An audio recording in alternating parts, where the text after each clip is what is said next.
Hello students, कैसे हैं आप लोग। अब आगे बढ़ते हैं बेटा। हम लोग जो चैप्टर मैंने पढ़ाया था आपको इलेक्ट्रोकेमिस्ट्री, उसका मोस्टली पार्ट मैंने कंप्लीट कर दिया है और जितना भी पढ़ाया मैंने उतना ही आएगा। बाकी टॉपिक जो है सीबीएसई ने रिड्यूस कर दिए हैं। तो आप लोग जितना मैं पढ़ाया है उतना ही पढ़िए और कुछ पूछना है तो यू आर मोस्ट वेलकम। चलिए आगे बढ़ते हैं। जो नेक्स्ट चैप्टर है उसका नाम है केमिकल काइनेटिक्स। तो केमिकल काइनेटिक्स जो है ये वो ब्रांच है केमिस्ट्री की जो केमिकल रिएक्शंस की स्पीड पे जो है वो कंसंट्रेट रहती है, उस पर जो है ध्यान देती है, उसके बारे में स्टडी करती है। काइनेटिक्स से आप लोग समझ गए होंगे, काइनेटिक्स वर्ड बना ही से मतलब ही होता है स्पीड। तो जो केमिकल रिएक्शंस होती हैं हम सब जानते हैं 3 तरह की होती हैं usually. Very slow, fast, very fast भी कह सकते हैं। अगर आप पानी में, जो सिंपल एग्जांपल दे रहा हूँ, पानी में अगर आप इनो डालते हैं, आप लोग जानते होंगे इनो में क्या होता है, तो उसमें CO2 गैस तुरंत प्रोड्यूस होती है। Okay, so we can say that it is a very very fast reaction, quick reaction. Okay, कुछ रिएक्शंस ऐसी होती हैं जिनमें which take time. Okay, like rusting of iron, इसमें टाइम लगता है, कुछ दिन लगते हैं।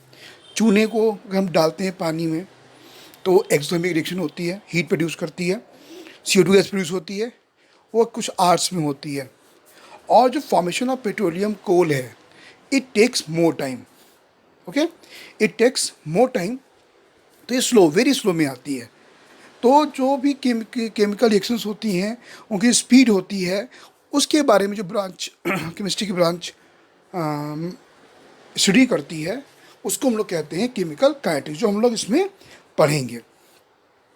तो ये मैंने एक आपको एक स्क्रीनशॉट दिया हुआ है यहाँ पर, आप इसको देख सकते हो। हालांकि ये कभी एग्जाम पॉइंट ऑफ व्यू से नहीं ठीक है, बट आपकी नॉलेज के लिए बहुत ज़रूरी है कि kinetics is the study of time course behaviour of a chemical reaction. जैसे कि आपने लैब में टाइट्रेशन किया था, तो जब लैब में टाइट्रेशन कर रहे थे बेटा आप लोग, तो आपने देखा होगा it takes time, it takes some minutes.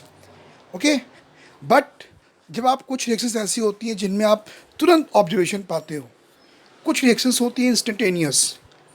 Okay, जो फ्रैक्शन ऑफ सेकेंड्स में कंप्लीट होती हैं। ओके, उनको हम लोग कहते हैं वेरी फास्ट रिएक्शन, फिर आती है फास्ट रिएक्शन, फिर आती है slow reaction like rusting of iron, और फिर आती है very slow like formation of coal, petroleum.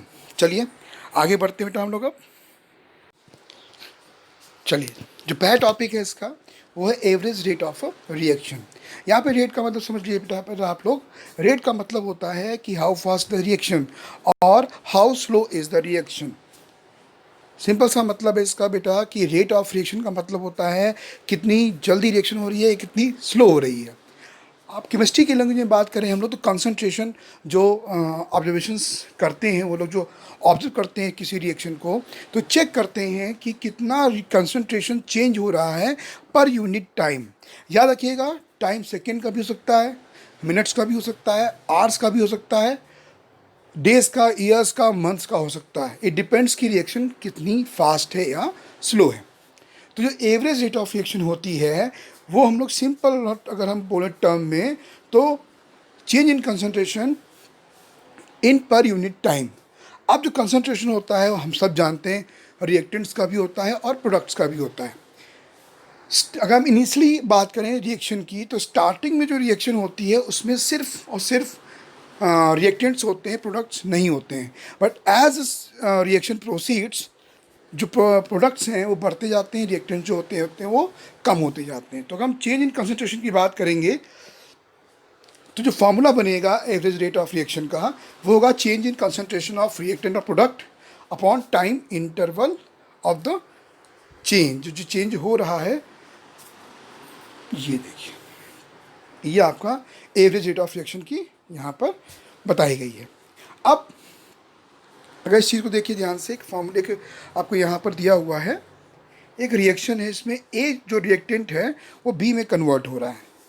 Okay, तो हम सब जानते हैं कंसंट्रेशन रिएक्टेंट का कम होता है, प्रोडक्ट का बढ़ता है। तो जब रिएक्टेंट की बात करते हैं बेटा हम लोग, यहाँ पर ए है, तो change in concentration of A, okay, and time interval. बस ये ध्यान रखिएगा कि जब भी हम लोग रिएक्टेंट के टर्म में निकालेंगे तो उसके आगे माइनस लगा देंगे। इसके पीछे क्या रीज़न है बेटा कि अगर प्रोडक्ट की हम निकालते हैं अगर चेंज इन कंसंट्रेशन, तो ऑब्वियस सी बात है चेंज इन कंसंट्रेशन का मतलब होता है final concentration minus initial concentration. तो जो प्रोडक्ट्स हैं वो हमेशा बढ़ते हैं, तो फाइनल वैल्यू हमेशा क्या होगी, बढ़ेगी। इनिशियल वैल्यू कम होगी तो वैल्यू पॉजिटिव आने के चांसेस ज़्यादा होते हैं। ओके, बट हम रिएक्टेंट की बात करेंगे तो रिएक्टेंट हमेशा कम होता है एज द रिएक्शन प्रोसीड्स।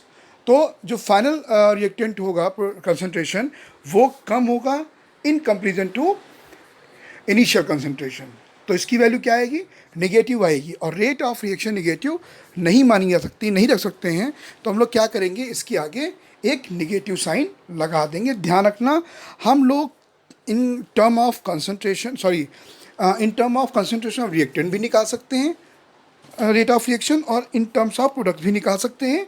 कैसे, चेंज इन कंसंट्रेशन निकाल कर रिएक्टेंट का और प्रोडक्ट का विद यूनिट टाइम। टाइम का बहुत ध्यान रखिएगा। तो अगर हम मान लें कंसंट्रेशन, मान के क्या हम लोग जानते ही हैं कि जो कंसंट्रेशन होती है उसकी यूनिट होती है मोल पर लीटर, मोल पर लीटर या मोल लीटर इनवर्स। ओके, और जो समय होता है, टाइम होता है, वो सेकेंड में भी होता है, मिनट भी होता है, आवर्स भी होता है, और ये आपको रिएक्शन देखकर आप लोग समझ सकते हैं। तो इसकी जो यूनिट होती है रेट की, भूलना में बेटा आगे बहुत काम आएगी, आप चाहो लिख लो, मोल पर लीटर पर सेकेंड। ओके, इसको ऐसे भी लिख सकते हैं बेटा हम लोग mole litre inverse second inverse. Okay, या मोल पर लीटर पर सेकेंड भी ले सकते हैं। ये यूनिट होती है कंसंट्रेशन ऑफ रिएक्टेंट या कंसंट्रेशन ऑफ प्रोडक्ट या कंसंट्रेशन ऑफ अ सब्सटेंस। तो समझ लीजिए बेटा आप लोग, जो एवरेज रेट ऑफ रिएक्शन होती है वो हमेशा क्या होती है, change in concentration of reactant और product in per unit time या इन यूनिट टाइम। ओके, जैसे कि आपसे कोई काम कहा गया कि ये काम करना है आपको, तो दो बंदे लगाए गए काम करने के लिए, तो आप जो है रेट के थ्रू उनके काम करने की जो रेट होगा उससे आप जान सकते हो कौन जल्दी काम कर रहा है, कौन धीरे काम कर रहा है। ओके, जैसे कि अगर रोटी बनानी है, दो लोग किए गए, तो एक बंदा 15 मिनट में 25 रोटी बना रहा है और एक बंदा 15 मिनट में 10 रोटी बना रहा है, तो आप जान सकते हैं कि किसकी स्पीड फास्ट है। वैसे ही हम लोग यहाँ पर एवरेज रेट के बारे में बताया गया है। अभी पढ़ाते हैं आपको इंस्टेंटेनियस। एवरेज रेट का मतलब होता है एक ऐसी रिएक्शन जो बहुत फास्ट बहुत स्लो नहीं है, एक आइडियल रिएक्शन ली गई है और उसके लिए हम लोगों को रेट निकालना है यहाँ पे। ओके, पहले ये समझ लेते हैं, ये रेट ऑफ रिएक्शन का एक ग्राफ दे रखा है। इस ग्राफ किसके बीच में है, कंसंट्रेशन वर्सेस टाइम। ओके, आप देख सकते हैं कि यहाँ पे रेड कलर का ग्राफ आपको लाइन दिख रही, कर्व दिख रहा है, ये कर्व है प्रोडक्ट का, और जो ब्लू कलर का है ये है, यहाँ पे रिएजेंट लिखा हुआ है, यहाँ पर रिएक्टेंट होना चाहिए बेटा, गलती हो गई थोड़ी सी मुझसे, ध्यान नहीं दिया। तो देख सकते हैं आप लोग कि कंसंट्रेशन ऑफ प्रोडक्ट क्या हो रहा है, बढ़ रहा है। ये देखिए concentration of product with time, देखिए टाइम दिया हुआ है, विद टाइम ये वैल्यू बढ़ रही है। ओके, क्यों, हम सब जानते हैं जब रिएक्शन कोई इनिशियली होती है, जब स्टार्ट होती है, तो सिर्फ और सिर्फ क्या होता है, रिएक्टेंट होता है, तो टाइम कितना होता है, 0 होता है। बट जैसे जैसे टाइम बढ़ता जाता है रिएक्टेंट की वैल्यू कम होती जाती है, प्रोडक्ट की वैल्यू बढ़ती जाती है। तो ये ग्राफ क्या दिखाता है कि जो चेंज इन कंसंट्रेशन है प्रोडक्ट का बढ़ रहा है, रिएक्टेंट का कम हो रहा है। और हमने आपको पढ़ाया था इक्विलिब्रियम, आपको याद होगा इक्विलिब्रियम के टाइम पे मैंने ये पढ़ाया था कि रेट ऑफ फॉरवर्ड रिएक्शन, याद है, becomes equal to rate of backward reaction. उस टाइम पे जो ग्राफ बनता है वो दोनों ग्राफ क्या होते हैं, पैरेलल हो जाते हैं। ये भी मैंने आपको पढ़ाया था, वहाँ पे इसका सिर्फ मैंने आपको रिमाइंड कराया है। लेकिन ये ध्यान रखिएगा बेटा आप लोग कि रिएक्टेंट का जब निकालेंगे हम लोग रेट ऑफ रिएक्शन, तो उसके आगे माइनस साइन जरूर लगाएंगे। प्रोडक्ट में हम लोगों को माइनस साइन लाने की ज़रूरत नहीं है। इस ग्राफ को बहुत अच्छे से समझ लीजिएगा, और जब भी रेट ऑफ रिएक्शन के बारे में लिखने में आए ये ग्राफ जरूर बनाइएगा बेटा आप लोग। ये देखिए यहाँ पे इस फिगर में देख सकते हैं आप लोग कि यहाँ पर चेंज इन रिएक्टेंट्स के आगे यहाँ पर माइनस साइन लगाया गया है, ये देख सकते हैं यहाँ पर माइनस साइन लगाने के पीछे रीज़न यही है कि रिएक्टेंट की वैल्यू हमेशा कम होती जाती है। देखिए अब यहाँ पर डेल्टा दे रखा है, इस डेल्टा का मतलब होता है चेंज इन। अगर डेल्टा रिएक्टेंट दिया हुआ है इसका मतलब change in concentration of reactant, और ये साइन होता है बेटा कंसंट्रेशन का। ये मैं आपको 11th में पढ़ा चुका हूँ कि जब भी कंसंट्रेशन की बात आएगी तो उसको इस तरीके से हम लोगों को, यहाँ पे जो कंसंट्रेशन का साइन होता है वो समझ जाएंगे आप लोग। अगर ऐसे लिखा हुआ है लाइक दिस तो इसका मतलब होता है कंसंट्रेशन ऑफ ए।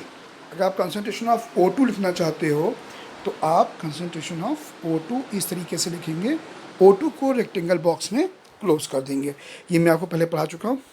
चलिए अब एक सिंपल सा एग्जांपल यहाँ पे समझाने की कोशिश की गई है कि एक रिएक्शन है यहाँ पर A + B गिव्स C।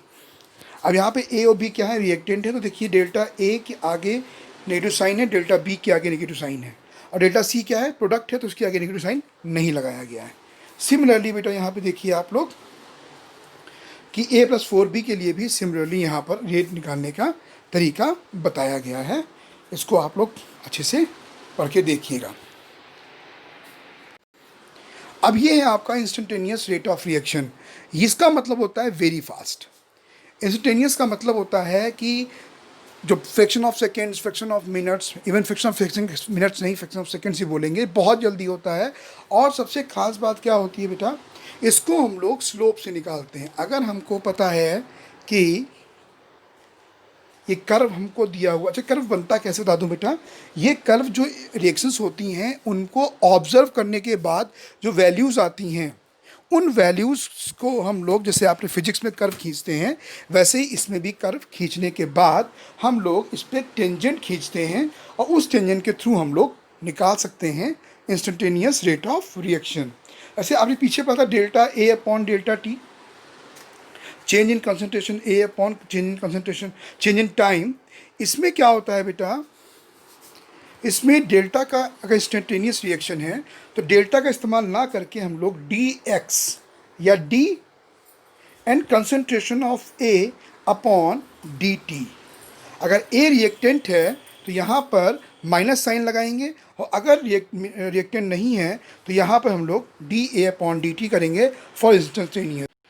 तो यहाँ पे D जो है डिफ्रेंशिएशन का इस्तेमाल किया जाता है, इसके बारे में भी मैं आपको आगे पढ़ाऊँगा। But instantaneous rate of reaction आप समझ सकते हैं बेटा कि सिंगल पॉइंट इन टाइम, बहुत ही छोटे समय के लिए। और कैसे कैसे निकालते हैं बेटा उसको हम लोग, by the slope of the tangent on the concentration time graph. अभी कुछ डेफिनेशन है बेटा, इनको आप लोग चाहे तो स्क्रीनशॉट ले लीजिए, चाहे नोट कर लीजिए। एवरेज रेट के बारे में दिया हुआ है, इंस्टेंटेनियस रेट के बारे में दिया हुआ है, गिवन टाइम के लिए इंस्टेंटेनियस है यहाँ पर। और जो इनिशियल रेट होता है, जो ये लिखा हुआ है, ये बहुत ध्यान से इसको आप समझ लीजिए, काफ़ी जगह काम आएगा। इनिशियल कंसंट्रेशन भी होता है, इनिशियल रेट भी होता है। इनिशियल कंसंट्रेशन का मतलब होता है किसी पर्टिकुलर टाइम पे या तो कंसंट्रेशन दे रखा है, उसके बाद रिएक्शन के बारे में पूछा गया है, या रिएक्शन स्टार्ट होती है उस टाइम पे जो कंसंट्रेशन होता है उसको हम लोग बोलते हैं इनिशियल कंसंट्रेशन। और इनिशियल रेट क्या होता है, जिस तरीके से रिएक्शन स्टार्ट होती है।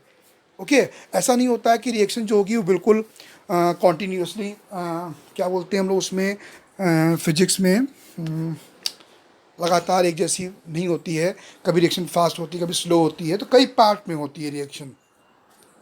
ठीक है, कहाँ से लेते हैं हम लोग, अगर लाइन पे टेंजेंट खींचेंगे हम लोग ग्राफ पे तो हम लोग इंस्टेंटेनियस रेट ऑफ रिएक्शन निकाल सकते हैं। ये देखिए रिएक्शन रेट के लिए कुछ फॉर्मूले दे रखे हैं, इनको बेटा आप लोग प्लीज़ पढ़ में समझा चुका हूँ आपको।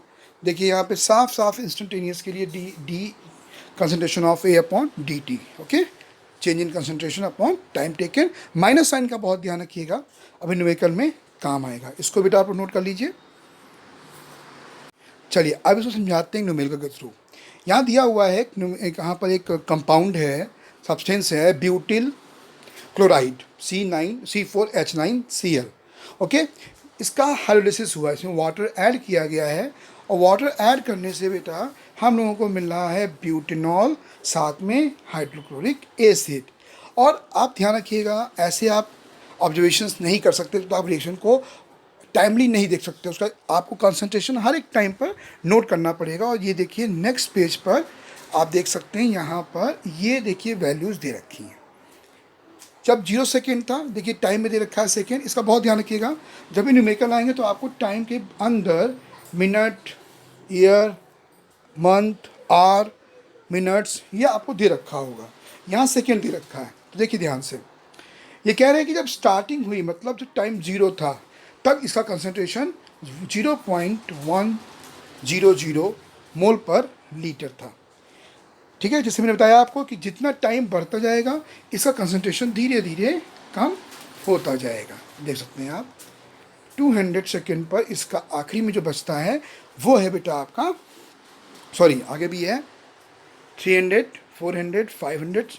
तो आप देख सकते हैं कि यहाँ पर रिएक्टेंट का concentration on different time period पर आपको दे रखा है कंसंट्रेशन मोल पर लीटर। याद रखिएगा कंसंट्रेशन की यूनिट क्या होती है, मोल पर लीटर। ओके, अब आप कोशिश करिए आगे समझिए। अच्छा,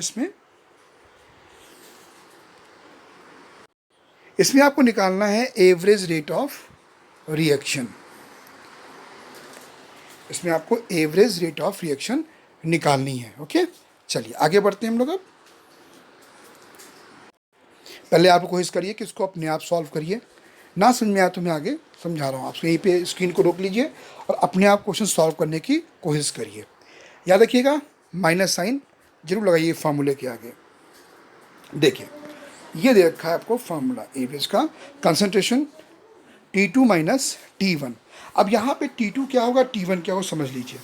यहाँ पे T2 होगा वो, अगर हम इसके इंटरवल के बीच में जानना चाहते हैं 0 से 50 के बीच में, तो T2 होगा बेटा वो आपका होगा 50 और T1 जो होगा वो होगा 0। ओके, आप देख सकते हैं, ये देखिए यहाँ पर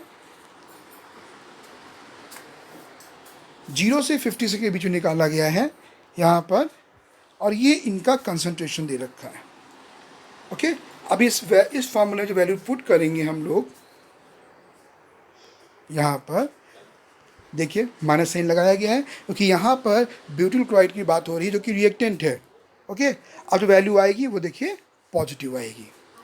ओके, अब जो सेकेंड रीडिंग आई थी, थर्ड रीडिंग 100 सेकेंड पर, तो अब क्या कर रहे हैं बेटा हम लोग 50 से 100 के बीच में हम लोग जो कंसंट्रेशन था उसके थ्रू हम लोग यहाँ पर कंसंट्रेशन निकाल रहे हैं। ये देखिए आप ऊपर क्वेश्चन से देख सकते हैं 50 से 100 के बीच में कितना कंसंट्रेशन था, वो वैल्यू रख के हमने यहाँ पर एवरेज रेट ऑफ रिएक्शन निकाल दी है।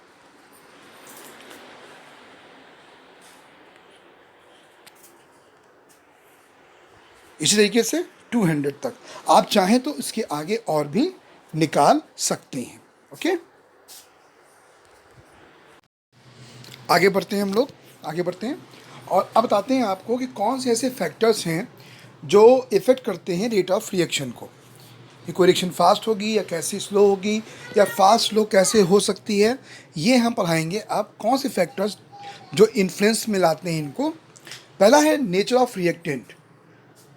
कुछ ऐसे पार्टिकल्स होते हैं जैसे आयनिक पार्टिकल्स, ये इतने इफ़ेक्टिव होते हैं, इतने फास्ट होते हैं कि इनकी रिएक्शंस जो होती हैं काफ़ी फास्ट होती हैं, स्पेशली आयनिक या पोलर कंपाउंड हैं अगर।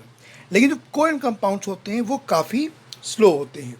ओके, तो ये डिपेंड करता है नेचर ऑफ रिएक्टेंट के ऊपर कि रिएक्टेंट कैसा है। अगर आयनिक या पोलर है वो रिएक्शन फास्ट होगी, बट जो रिएक्टेंट्स पोलर हो, सॉरी कोएलेंट कंपाउंड्स होंगे वो उनकी रिएक्शंस थोड़ा सा स्लो होंगी। नेक्स्ट है आपका कंसंट्रेशन। ऑब्वियस सी बात है, कंसंट्रेशन जितना अधिक होगा रिएक्टेंट्स का, रिएक्शन उतनी ही फास्ट होगी। याद रखिएगा अगर रिवर्सिबल रिएक्शन है तो उसमें दोनों रिएक्टेंट हो सकते हैं और दोनों तरफ प्रोडक्ट भी हो सकते हैं। मैं सिंपल एक रिएक्शन की बात कर रहा हूँ कि जितना अधिक कंसंट्रेशन बढ़ाएंगे रिएक्टेंट का, रिएक्शन भी उतनी ही फास्ट होगी। नेक्स्ट है आपका सरफेस एरिया। एक चीज़ बताना चाहता हूँ आपको, जो कंसंट्रेशन या सरफेस एरिया की बात हो रही है, एक कोलिजन थ्योरी है जो कि आपके कोर्स से हट गई इस साल क्योंकि रिड्यूस हुआ है आपका syllabus due to this corona. तो वो कोलिजन थ्योरी फिर भी मैं आपको इंट्रोडक्शन जरूर दूंगा उसका, बहुत इंपॉर्टेंट है कि जो रिएक्शंस होती हैं, रेट ऑफ रिएक्शन बढ़ती हैं, उनके पीछे क्या रीज़न होता है कि जो मॉलिक्यूल्स होते हैं ये टकराते हैं आपस में, कोलिजन होता है इनमें। तो जितने पार्टिकल टकराते हैं, कोलिजन होता है, उससे प्रोडक्ट नहीं बनता है, कुछ इफेक्टिव कोलिजन्स होते हैं। है ना, कि सारे के सारे टकरा रहे हैं मॉलिक्यूल आपस में, रिएक्टेंट के प्रोडक्ट बन जाएगा, ऐसा नहीं है। ये पढ़ाऊंगा आपको कोलिजन थ्योरी में। बट इतना याद रखना बेटा आप लोग कि जो पार्टिकल जितनी अधिक कोलिजन होगी, जितनी अधिक कोलिजन फ्रिक्वेंसी होगी, ठीक है, उतनी अधिक प्रोडक्ट बनने की चांसेस ज़्यादा होंगे और उतनी ही वो फास्ट रिएक्शन होगी। तो याद रखिएगा, जो सरफेस एरिया होता है वो जितना अधिक होगा, रिएक्शन उतनी ही फास्ट होगी। और सरफेस एरिया कब अधिक होगा? जब पार्टिकल का साइज बहुत छोटा होगा। नेक्स्ट टेम्परेचर है बेटा, ये तो बहुत ही ज़्यादा इम्पॉर्टेंट फैक्टर है जो रेट ऑफ रिएक्शन को बढ़ाता है। पढ़ाऊंगा भी आगे इसको। ये माना जाता है कि अगर हम 10 डिग्री टेम्परेचर बढ़ाते हैं किसी रिएक्शन का, तो उसकी जो रेट ऑफ रिएक्शन होती है वो ऑलमोस्ट डबल हो जाती है। ये भी आगे आगे टॉपिक है, ठीक है। तो टेम्परेचर बढ़ाने पर रेट ऑफ रिएक्शन बढ़ती है। और कैटलिस्ट आप जानते ही हो बेटा, कैटलिस्ट होते हैं, प्रमोटर्स होते हैं। जो कैटलिस्ट होते हैं वो रेट ऑफ रिएक्शन इंक्रीज करते ही करते हैं।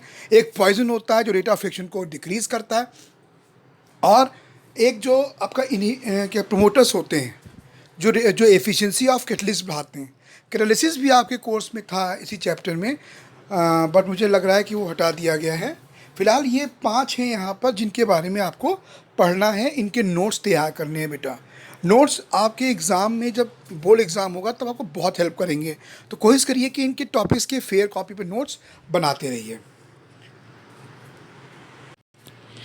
अब हम लोग बेटा आगे बढ़ते हैं, किस तरह से रेट ऑफ रिएक्शन जो है वो कंसंट्रेशन पे डिपेंड करती है। आपको मैंने फर्स्ट ईयर में पढ़ाया था इक्विलिब्रियम चैप्टर में लॉ ऑफ मास एक्शन, उसको पढ़ने की कोशिश करिएगा। अगर हल्का सा मैं रिवाइंड कर देता हूँ बेटा कि अगर एक रिएक्शन है, इसमें ए और बी ये मिलकर एक प्रोडक्ट बना रहे हैं सी, तो जो रेट ऑफ रिएक्शन थी वो directly proportional to the concentration of A into concentration of B. अगर कोई स्टोइकोमेट्रिक कॉफिशिएंट होता है लाइक 2a रिएक्शन थी तो उसका होल स्क्वायर होगा। ये आप लोग फर्स्ट ईयर में लॉ ऑफ मास एक्शन में पढ़ चुके हैं। साथ में जब इक्वल टू लगाते थे बेटा हम लोग यहाँ पर, तो यहाँ पर के आता था जिसको हम बोलते हैं रेट कांस्टेंट। अब रेट कांस्टेंट बहुत ही इंपॉर्टेंट टॉपिक होगा इस चैप्टर के लिए। आपको रेट कांस्टेंट के बारे में ही अच्छे से पढ़ना है, तो प्लीज़ आप लोग पहले फर्स्ट ईयर की बुक उठाइए, उसमें इक्विलिब्रियम चैप्टर में जाइए और वहाँ पर rate law of mass action जरूर जरूर जरूर पढ़िए। ओके, तो मैं आपको पढ़ाने जा रहा हूँ अब कि कैसे रेट ऑफ रिएक्शन डिपेंड करती है कंसंट्रेशन के ऊपर। उसके लिए एक टॉपिक है, बहुत ही इंपॉर्टेंट डेफिनेशन है द रेट लॉ। ये जो दिख रहा है आपको रेट लॉ और रेट इक्वेशन, ये बहुत ही ज़्यादा इम्पॉर्टेंट है यहाँ पर। इसके बिना आप कंसंट्रेशन किस तरह से रेट ऑफ रिएक्शन कंसंट्रेशन पे डिपेंड करती है, you can't understand. But rate law को समझने के लिए थोड़ा सा आपको बहुत ही ध्यान से पढ़ना होगा इसको। तो रेट लॉ के समझने से पहले यहाँ पर हम लोग एक इक्वेशन देखते हैं जो यहाँ पर दी रही है। देखिए, ये एक इक्वेशन है, यहाँ पर capital A, capital B, capital C ये रिएक्टेंट है, और जो small a, small b, small c है स्टोइकोमेट्रिक कॉफिशिएंट है। ये आप पहले भी पढ़ चुके हो। तो यहाँ पर अगर हम लोग काइनेटिक स्टडी के बारे में बात करें तो जो रेट होती है ये माना जाता है कि रेट इक्वल टू के इंटू ए की पावर ए होनी चाहिए, बी होनी चाहिए, सी होनी चाहिए। और अब ए की पावर ए, बी की पावर बी, सी की पावर सी, ऐसा, क्योंकि जितने अधिक मॉलिक्यूल होंगे उतना ही फ़र्क पड़ेगा। लेकिन ऐसा नहीं है, ऐसा नहीं है कि अगर हाइड्रोजन और ऑक्सीजन आपस में मिलकर पानी मिला रहे हैं तो 2 हाइड्रोजन हैं तो 2 H2 की पावर 2 होगी। ये लॉ ऑफ मास एक्शन था। बट रेट लॉ जो था ये बहुत ही स्पेसिफाई करता है कि कैसे हम लोग जान सकते हैं कि रेट ऑफ रिएक्शन कैसे कैसे डिपेंड करती है कंसंट्रेशन के ऊपर ऑफ रिएक्टेंट। एक सिंपल सा एग्जांपल देता हूँ। फॉर्मेशन ऑफ अमोनिया, उसमें N2 और H2 नाइट्रोजन हाइड्रोजन मिलाते हैं हैबर प्रोसेस में और अमोनिया प्रोड्यूस होती है। लेकिन ऐसा नहीं है कि नाइट्रोजन हाइड्रोजन मिला दोगे आप तो अमोनिया मिल जाएगी, नहीं। उसके लिए कैटलिस्ट का इस्तेमाल किया था निकल। तो अगर निकल नहीं है और हाइड्रोजन और नाइट्रोजन को आप कितना भी मिक्स कर लीजिए, आप उसको परफेक्ट टेम्परेचर प्रेशर दीजिए, बट अमोनिया बहुत ही कम बनेगी या नहीं बनेगी। ओके, कितनी भी अमोनिया ले लो, कितना भी आप नाइट्रोजन ले लो, कितना भी आप हाइड्रोजन ले लो, कंसंट्रेशन ऑफ नाइट्रोजन और हाइड्रोजन, लेकिन अमोनिया नहीं बनेगी क्योंकि वो रिएक्शन डिपेंड करती है किसके ऊपर, कैटलिस्ट के ऊपर, निकल के ऊपर। तो इससे क्या समझ में आया, इससे ये समझ में आया कि रिएक्टेंट तो नाइट्रोजन हाइड्रोजन है। आप, मैंने पढ़ाया भी है अभी आपको कि कंसंट्रेशन बढ़ाने पर रेट ऑफ रिएक्शन बढ़ेगी, लेकिन सारे फैक्टर्स वहाँ पर काम आते हैं। तो जो हैबर प्रोसेस है जिसमें नाइट्रोजन हाइड्रोजन मिलकर अमोनिया बनाती है, वहाँ पर नाइट्रोजन हाइड्रोजन की वैल्यू, कंसंट्रेशन की वैल्यू कम होगी इन कंपेरिजन टू द निकल कैटलिस्ट। तो ये कंपलसरी है बेटा कि वहाँ पर कैटलिस्ट होना ही चाहिए। इसका मतलब ये हुआ कि जो रेट ऑफ रिएक्शन है वो कंसंट्रेशन पे डिपेंड ना करके कैटलिस्ट पे डिपेंड कर रही है। इसका मतलब वहाँ पर rate of reaction is independent from the concentration. तो इसका मतलब ये नहीं कि N2 + 3H2 है तो जो लॉ ऑफ मास एक्शन है उसमें मान सकते हैं कि R = K इंटू, मान लीजिए रिएक्शन है यहाँ पर N2 + 3H2 gives 2NH3। तो लॉ ऑफ मास एक्शन के अकॉर्डिंग R = K, मतलब rate constant into concentration of N2 होगा, ओके, इनटू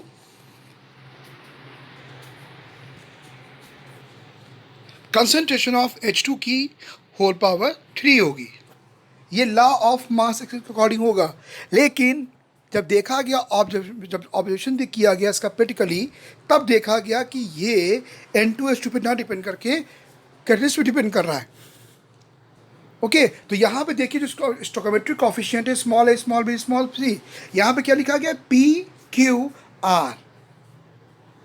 ओके, ये वो नंबर हैं जिनकी पावर पर, कंसंट्रेशन की पावर पर रेट ऑफ रिएक्शन डिपेंड करती है। ये कैसे बनता है ये मैं अभी आपको बताऊंगा आगे कैसे बनता है, लेकिन इतना याद रखिएगा कि जो स्टोइकोमेट्रिक कोफिशिएंट है ऐसा नहीं है कि उसी की पावर होगी for the concentration of, for the speed, sorry, for the rate of reaction. Okay, एक बार पढ़ते हैं हम लोग रेट लॉ के बारे में। दिया हुआ the mathematical expression which denotes the rate of reaction in terms of molar concentration of reactant with each term raise to some power which may or may not be same as stoichiometric coefficient। साथ दिया हुआ है कि rate law जो होता है वो एक मैथमेटिकल एक्सप्रेशन होता है जो रेट ऑफ रिएक्शन को दिखाता है इन टर्म्स ऑफ मोलर कंसंट्रेशन की। कैसे rate of reaction molar concentration पे डिपेंड करती है, जिसकी कुछ पावर होती हैं, और ये बिल्कुल कंपल्सरी नहीं है कि ये पावर रिएक्शन में दी हुई स्टोइकोमेट्रिक कोफिशिएंट के बराबर हो। ओके, अब रेट लॉ दिखाता क्या है ये समझ लीजिए। रेट लॉ ये दिखाता है कि किस तरह से rate of reaction depends on the concentration of reactants. Rate of reaction किस तरीके से डिपेंड करती है कंसंट्रेशन ऑफ रिएक्टेंट्स पे, ये मैं अभी बताऊंगा आपको अगले टॉपिक में। अब देखिए रिएक्शन दे रखी है, यहाँ पे दे रखा है 2N2O5 नाइट्रोजन पेंटॉक्साइड जो है ये कन्वर्ट हो रही है नाइट्रोजन डाइऑक्साइड में ऑक्सीजन में। ओके, तो हम लोग को ये मानना चाहिए कि जो ये नाइट्रोजन पेंटॉक्साइड है इसका स्टोइकोमेट्रिक कोफिशिएंट 2 है, तो जो इसका रेट लॉ बनना चाहिए वो क्या बनना चाहिए, R = K into concentration of N2O5 की होल पावर 2, है ना। लेकिन ऐसा नहीं है, अभी मैं टॉपिक समझाऊंगा नेक्स्ट टॉपिक में। यही जो फिगर दिख रहा है आपको, इमेज दिख रही है, समझाऊंगा इसको। इसकी रिएक्शन ऐसे, इसकी जो रेट लॉ बना वो बेटा ये बना,